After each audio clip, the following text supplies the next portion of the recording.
to where you're from, say that again. You will never reach success, and you will never know your true identity. I need you to say that again for the book.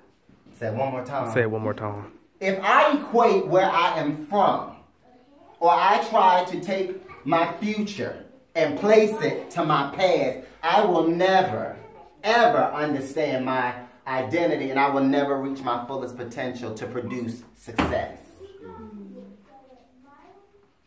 Because you never forget where you come from.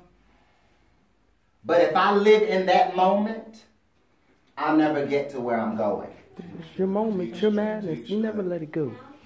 And that's why I watch some of the people, the hip-hop artists that come up, and some of them, when they get their money and they make it real big, they come out of the hood.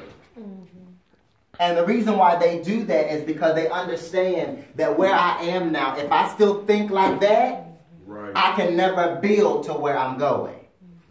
And if you can see yourself and you see a vision of where you want to be, you have to understand that this, where I'm from, is helping me to get where I'm going, but I don't have to live here. Don't have to live here.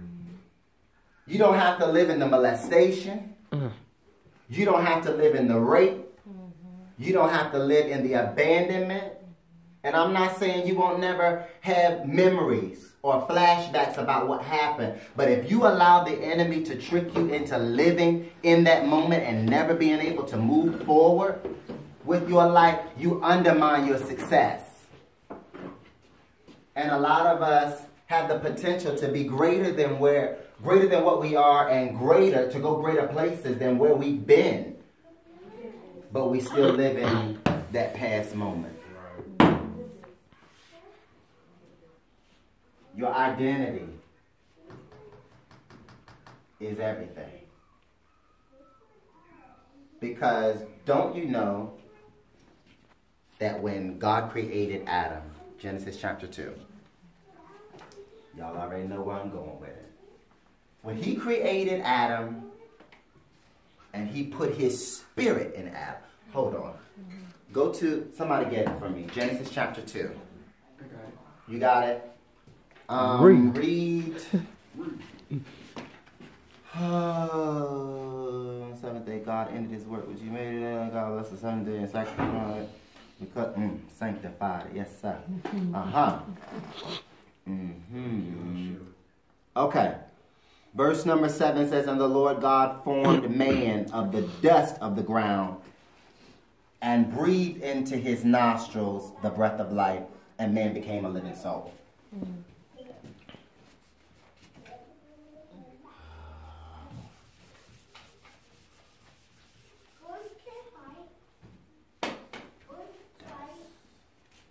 So dust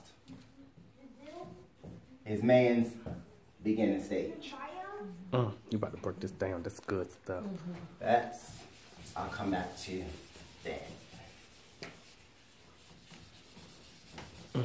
So dust is stage 1.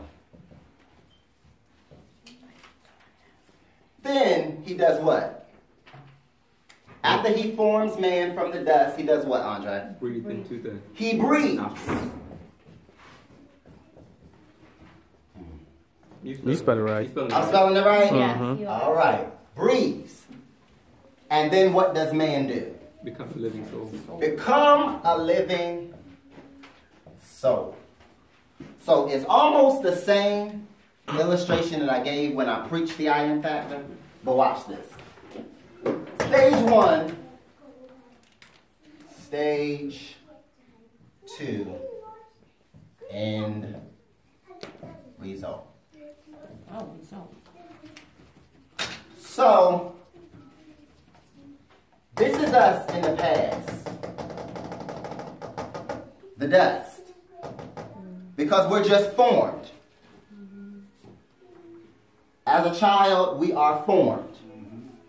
We are taught how to speak, how to read, how to write, how to feel. You get your morals based upon how you're raised.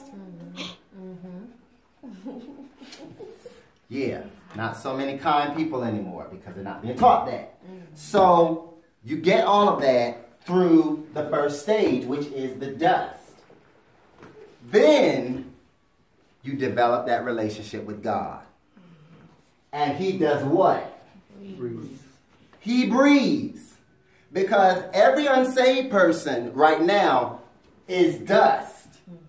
You're just a shell. Sorry. Just a shell. He read it. Just a shell. Dust.